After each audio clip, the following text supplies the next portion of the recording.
Welcome to Matters Financial Geopolitical from the Frontier. I trust the weekend was good. I'll tell you about mine in a second. Let me start with some macro thoughts. China's economic policy has never been more uncertain, says Bloomberg. Take a look at the chart that they've posted. Home thoughts, the Nairobi National Park, which I do frequent quite often actually, is always a revelation I find these days. And I found my preferred route, which is to head quite a long way down towards the Arthi Dam and Arthi Basin, which is right near Arthi River. And I discovered this part by reading these very old books of people who either hunted or traversed that landscape many years ago. The most interesting was The Man-Eaters of Tsavo, funnily enough. And it's such a delight. On the Sunday morning, we left home at 6:30 and we were in the park at 7:05. I was with Hannah, and as we entered, we saw a whole bunch of vehicles, and we asked, "What is it?" And everyone said, "A lion." We looked and we looked and we saw nothing. And I turned to Hannah and said, "Let's get going," because having read all sorts of books, it was the Arthi River Basin, which is where all the game was. We saw just about everything. 2 muscular male lions miles apart, a serval cat, vultures, buffalo, zebras. Have a look at this, at the zebras in the Arthi Dam, and this one of a male lion. I like this tweet from Elon Musk, and he really is an extraordinary man. This photograph, a spectacular shot of Nairobi city with Mount Kenya in the background, taken from Ongata Rongai by a guy called Words. I finished reading North of South by Shiva Naipur, which is another interesting book written about 40 or 50 years ago, traversing Kenya and Tanzania and Zambia. And again, it starts off with a new Stanley. It was very interesting to read that old landscape that existed. Charles Hecker, who I met at Control Risks, tweeted "Sunset Lake Naivasha now" over the weekend, and it's a very good photograph as well. My piece over the weekend is Geopolitics set to whipsaw economies. Last week I attended a working dinner hosted by Control Risks, who were hosting such events all over the world after releasing their Risk Map 2017. As Charles Hecker outlined, the top 5 risks. Number 1 was President Trump and his snake oil populism and anti-globalization. I could not help feeling that geopolitics was now front and center, and that economics could no longer be seen in isolation. Essentially, the politics or geopolitics is set to whipsaw economies further, and you do not have to look far to spot those economies that are sitting at the bleeding edge of this new normal. Mexico and its peso is the perfect example of an economy that has to wrestle with this new normal. Charles Hecker said governments are like oil tankers. They are not speedboats. And that took me to this comment on Twitter, which I think is worthy. Stasis Calvia said this on Twitter: "Lessons I learned from Greece. Number 1, abysmal incompetence of populist government leads many to the mistaken belief that it will be over quickly." And I think this is another point where Vogue's populism have set a path, and as we journey on this path, we're set to lose sight of optimal policy making. Control Risks cited Trump as the number 1 risk in watching what was a bizarre news conference last week. I'm sure few would disagree. I turn on the TV, open the newspapers, and I see stories of chaos, yet it is the exact opposite. The administration is running like a well fine-tuned machine. The leaks are absolutely real. The news is fake because so much of the news is fake, he said. I'm not ranting and raving, I'm just telling you you're dishonest people. The London Review of Books said he sees the presidency primarily as a way to expand the Trump brand and make a little money on the side. and he is in way over his head. An iconic moment of the first weeks was Trump's dinner for the Japanese Prime Minister Shinzo Abe. Not at the White House, as is customary, but at his Palm Beach club Mar-a-Lago, where the annual membership fee has just doubled to $200,000.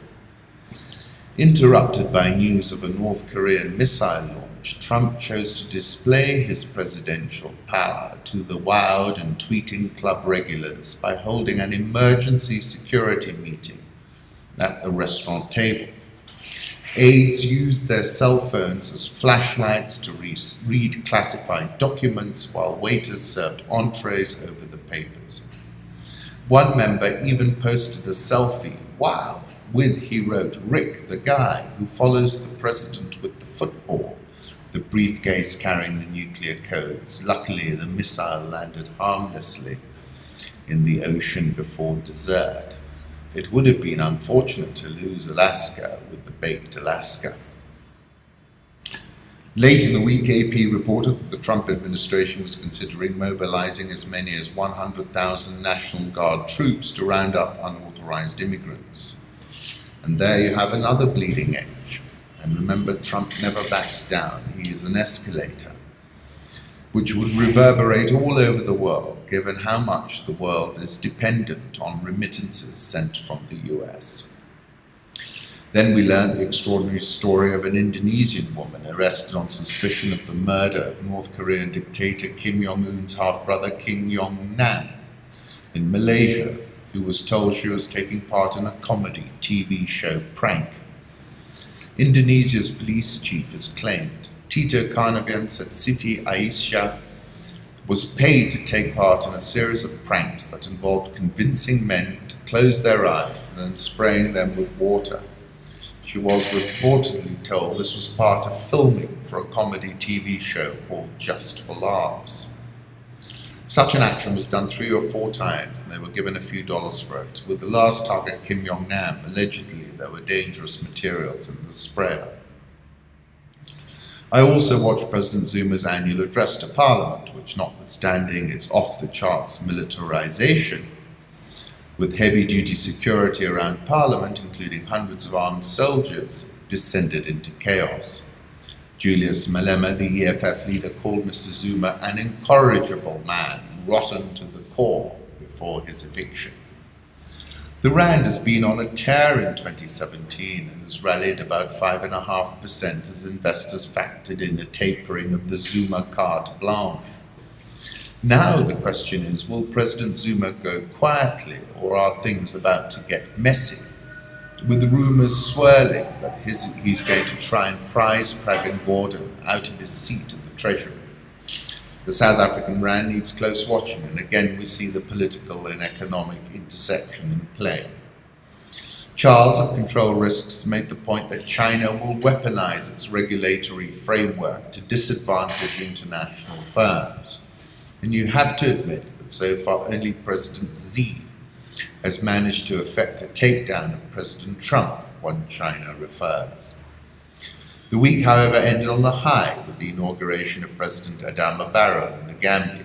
Given over there in West Africa, we have seen a big democratic surge, and it might just infect the rest of the continent. President Trump, White House apprentice, says the New York Times. It's with a whiff of desperation that President Trump insists these days that he's the chief executive Washington needs, the decisive deal maker who, as he said during the campaign, alone can fix it. What America has seen so far is an inept White House led by a celebrity apprentice. Everything he rolls out is done badly. They're just releasing comments, tweets, and policies willy-nilly. New Yorker, Trump's falsehoods are deliberate attempts to warp the entire field of veracity so as to defy the simplest parameters of sanity. The falsehoods that Trump tells are of a scale and recklessness that, even if they seem to be of minimal harm for the moment, are still inherently sinister, not merely silly. The falsehood that Trump tells about the 3 million fake voters in the presidential election is typical. No sane person, not merely no other politician, but no one you have ever known would make a claim of that kind. So obviously crazy and inarguably false, implying an impossible set of human circumstances. Their effect is not merely to comfort his ego, but permanently to discomfort our democracy. This is not, I am not a crook. It is not a claim that there are weapons of mass destruction. It is not, I did not have sexual relations with that woman. These are all ways of passing reality, or normal fibs held by normal people. Trump's falsehoods are deliberate attempts to warp the entire field of veracity so as to defy the simplest parameters of sanity. In another piece in the New Yorker, this quote was right at the end, and this story is bigger than Mike Flynn. Who told Mike to do this? I think somebody said, Mike, you've got some contacts, let them know it's going to be all right. Mike's a soldier, he did not go rogue. Apparently, President Trump has been considering this National Guard order for immigration roundups, and that will have a big effect on remittances, I'm afraid. When he becomes too politically costly for them to support, they'd be quite comfortable with Mike Pence as an alternative. Suspect in North Korea killing thought she was taking part in TV prank, you can't make it up. Tillerson and Wang in the highest level US-China meet under Trump, that was last week. Ivanka Trump visited Boeing in South Carolina with her father. Look at this, the latest skyscrapers were used to be built in the USA. Now the Arab states and Asia dominate. Saudi Arabia says Iran is the world's main sponsor of terrorism. That's interesting. Le Monde is talking about a presidential runoff in Equator. Gulf states will end up paying the cost of the Syrian safe zones he intends to establish, insisting those nations have nothing but money. And then finally, NASA and SpaceX want to go to the moon. Trump does too. Let's move to the currency markets. Euro dollar 106.29, dollar index 100.9. Dollar yen 113.17, the Swiss franc 10033, the pound 124.76, strong session. The Aussie 0.7676, Indian rupee 67.015, South Korean won 1147.29, Rial 310.48, Egyptian pound 15.79. If that's correct, it's had a humongous rally since the beginning of the year. And the South African rand 13.069. Dollar index, let me put up a chart. 99.50 remains the key level and the pivot. Dollar yen, I'll put up a chart as well. A lot of people in two minds here. Mr. Yen, I saw, is talking of it going back to 100. Gold, let's take a look at that. Where are we last? 1235, 1236 area. It's had a very strong start to the year on geopolitical uncertainties. My trade was actually long Bitcoin, short gold. Crude oil, take a look at this chart. We're seeing riggers targeting oil in the US rose by 597 now. Drillers have added 281 rigs since May 2016, 72 alone this year. They're pumping in whatever supply OPEC is taking off, they're taking advantage of it. I don't see it trading above 60 this year. Moving to Africa, His Excellency President Adama Barrow's arrival at the Gambia's 52nd Independence Day celebration. This was positive news of his inauguration as well. Africa Confidential has a very good in-depth piece about South Africa and President Zuma's strategy. Relentless attacks on the president's character are weakening the economy and undermining his influence on the succession. A flurry of populist policies, long on rhetoric and short on detail, in his response. As Zuma entered the chamber to deliver his State of the Union address, MPs from the militant EFF, dressed in red boiler suits and miners' helmets, yelled out Tutsi, which means thief. Railing against Zuma works for the opposition, but the leftist EFF and the centre-right Democratic Alliance boosted their votes in local elections last August. Opposition parties run 4 of the country's biggest cities. The governing ANC share of the vote plummeted by 7.7 percentage points from the last national election in 2014 to 54.5% in last year's polls. EFF Julius Malema told Zuma he was rotten to the core and should resign immediately. Lots of detail about the possible succession. I don't, for one, see Mrs. Zuma coming in. I think that'll be not possible. But we could see the removal of Pravin Gordhan, and then we've got immense complexities. South African all shares up 3.1% this year. A very interesting Al Jazeera listening post video on Zuma and the media in South Africa. Do take a look at that.